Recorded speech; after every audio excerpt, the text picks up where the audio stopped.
was ready to talk about some reality TV. And no, I'm not talking about Keeping Up with the Kardashians. I might eventually, but right now, I'm not talking about that. What I am talking about is Vanderpump Rules. It is a reality show that follows some servers and bartenders from this LA restaurant called Sir. Now, it's currently on season 8. I've followed along from season 1. So if you don't know what Vanderpump Rules is at all, maybe catch up to season 8, because I'm about to talk about season 8 primarily. So let's start off with, it's very much trash reality TV. Very much. There's not a lot of substance to it. Not a lot of substance to the people on it. But I think it's fucking hilarious, and I will definitely spend lots of hours of my life watching it. But now, in the beginning, I used to not really like Kristen, thought she was a little crazy, a little over the top, not really my kind of gal. Now, Stassi was also a little over the top, not really my type of person to hang out with, but she was so entertaining to watch. Now, it's kind of flip-flopped. Like I know in season 6 or 7, Kristen was making a very valid effort to, like, go to therapy, you know, try to control her craziness, because the girl is a little crazy. Trying to control her craziness, you know, like, learn why she reacts the way she does to things, and to stop reacting that way, to honestly be a better person, which was such growth for her. And then, and Stassi never really did that, but she has grown as a person. Like, I can very much tell you that Stassi really has grown as a person, like, just through, like, life experience. She's definitely grown as a person. She's definitely gotten a lot better. So has everybody on the show, except for maybe, no, everybody has gotten better except for James right now. Where I'm at in season 8, he hasn't really gotten any better from his bullshitteriness. But so season 8 opens up with an ongoing conflict between Katie, Stassi, and Kristen, and they were like the 3 best friends, which is a WeHo, you know. And it turns out that the conflict is Kristen is dating this guy Carter. She says they broke up, but he's still living in her apartment. They're still occasionally having sex. She still calls him all the time. He still comes to, like, group parties and stuff, even though they're not together, so technically he shouldn't be there.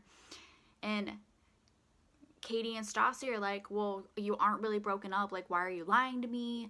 Or they're like, oh, okay, well, this isn't what a breakup should look like. Like, why don't you kick him out of your house? Like, why don't you stop talking to him? Like, they're very blatantly being like, I'm tired of listening to you complain about him. And I agree with both sides.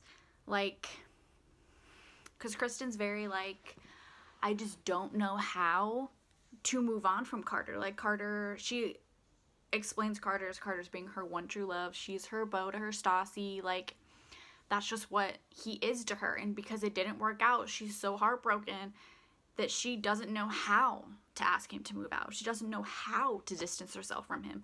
She doesn't know how to stop sleeping with him. And the only thing she can do is try to go to her friends and be like, I'm just suffering. Like, I'm in such a bad place. I don't want to be doing this with him, but I don't know how to stop. And instead of them, Stassi and Katie, just, you know, being there for her, recognizing that she recognizes that this is not what a relationship looks like, that she's not happy, that she doesn't want to be with him anymore, but she doesn't know how to distance herself because they've been together so long, because she loves him so much, that she just doesn't know how to do it. And, like, I definitely feel her on that. Like, not everybody can literally break up with someone, be pissed, and then throw them out of their apartment. Throw all their stuff out the window. Like, not everybody can do that. So, but I also see it from Stassi and Katie's point of view, because they see it like, well, you say you're broken up. You don't act like you're broken up. You still call him every day. You still complain about it every day. You're still sleeping with him. Stassi takes it as if she's lying about being broken up. And I'm like, But breakups look different for everybody. She's not necessarily lying. It's just she doesn't know how to break up the way you would. With someone that she actually legitimately still loves, she just knows they're not going to work out in the long run. She doesn't know how to do it. And then Katie's just like, well, I'm tired of listening to you complain if you're not actively going to do anything about it. Like, I don't want to hear it anymore. And I totally understand that, because you can't keep giving people the same advice over and over and over if they continue to not take it. So, like, I understand both sides of it. Like, I understand Kristen. She doesn't know how to do it. She doesn't really want to do it, but she knows she needs to do it. Katie and Stassi, they're just tired of hearing about it because they know she's not actually going to do it. The problem that I have with it is, if I were Katie or Stassi, the only thing I would want to do is literally tell her, like, look, if you don't know how to do this, you can come to my house, you can cry on my shoulder, whatever, but I'm going to stop giving you advice. I'm going to stop telling you what to do. I'm going to stop telling you, oh, this. I'm going to stop telling that. And every time he comes over, I'm not going to talk to him. We're not going to interact. We're not friends. He's only there because you're there. And it's just like, tell her he can't come over to my house anymore. If you guys aren't together, he can't come to this. He can't come to this. He can't come to this. Like, give her spaces where he is not allowed to be, for her to find that strength within herself in her friend group, in this place that's supposed to be her home, with her friends, people that she's known for years. Give her that so that she can find the strength within herself to do that. Introduce her to new people. Take her out to do new things. Don't just get mad at her because her version of what she needs doesn't fit what you would do if it was you. So that's my take on their whole situation. Sandoval, Tom Sandoval, watching the show, I'm very, like, in the middle. Like, I understand where he's coming from on the things that he's bringing up, but I also understand the other people's side of it. Like, I understand why he was upset about Jackson Brittany's pastor, because the things he said were not acceptable, especially if you're gonna have people from LA come to Kentucky and, like, be faced with a, you know, big. So we got cut off again. I went up and I got something to eat. But I think I left off talking about you can't have people from LA with these very open ideas about, you know, sexuality and everybody needs to be equal and stuff, and being faced with a Kentucky pastor who's a bigot and who's racist and all that stuff. Like, it's not gonna go well, especially not if he accidentally says something, like, at the reception or the party afterwards. Like, you just don't need the potential of something to go so wrong. So I understand why Sandoval was like, well, you know, this happened in January. We heard about this in January. Why didn't you fire him till then? Why did it take so long? Why did it take multiple people? Lisa Vanderpump, namely, to telling you guys, bringing it up for you guys to do something about it. Like, I understand why he was mad. But also, I know he made a point to pull Jax away, like, privately. But it was still, I think it was Peter. Was it Peter? It was, like, Peter's birthday gathering or something. And I'm like, you're still surrounded by a whole bunch of people. Doesn't matter how private you tried to make it.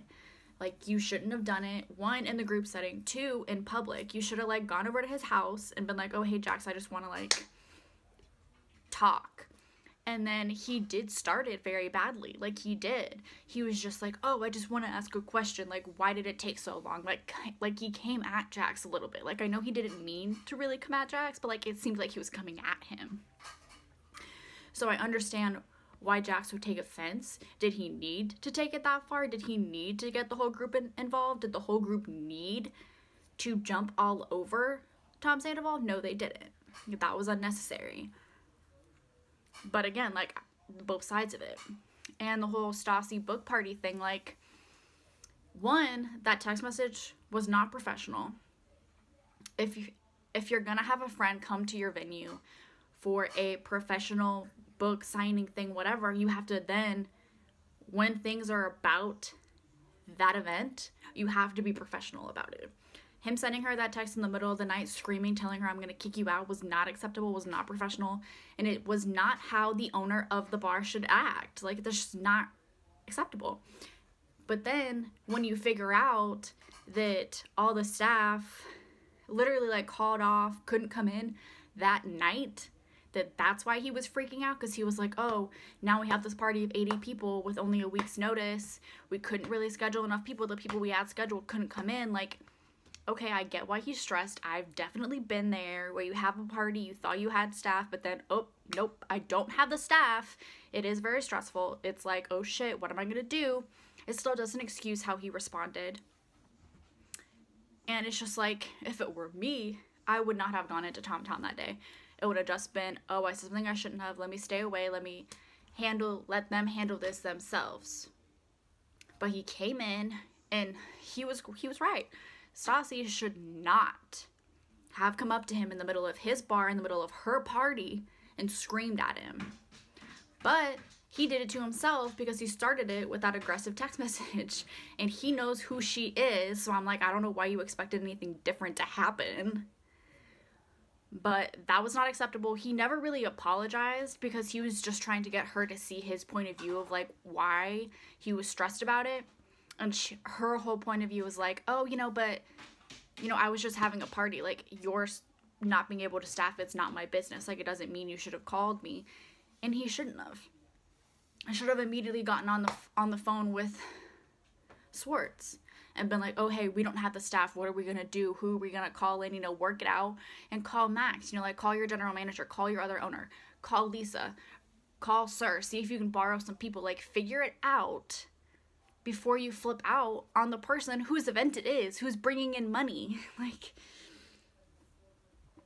I mean, again, this whole season has been very, like, I'm not picking anyone's side. Like, I'm very in the middle because I see this person, they're not really addressing things the correct way, not in the way of, like, I mean, I know it's a TV show, it's a reality TV show at that. You need the drama, so of course you're gonna go at it like a bull because you want the other person to react. You want the reaction because you want the drama. Like, I totally get it, but, like, if this was not a show, if people went at things a lot more calmly and respectful and, like, in the right times and right places, half the drama that they have in the show would not happen. So it's just like, if you're ever in situations like this, maybe take a step back and realize, oh, not everything needs an immediate reaction out of you, because you're not on TV. Most of us are not on TV every day, so not everything needs an immediate reaction out of you.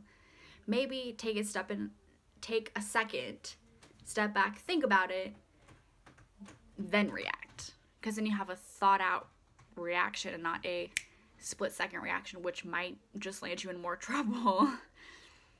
So overall, season 8, it's only about not even maybe halfway released. Last time I looked, it was like episode 13 or 12. There's a lot more to go. I'm excited. So far, I'd give this season maybe like a 9 out of 10 because I'm definitely enjoying watching it. I'm just flip-flopping between the characters because I'm just like, bro, like, what are you doing? But overall, Vanderpump Rules, I would say maybe give it like a 7 overall, because you do have to really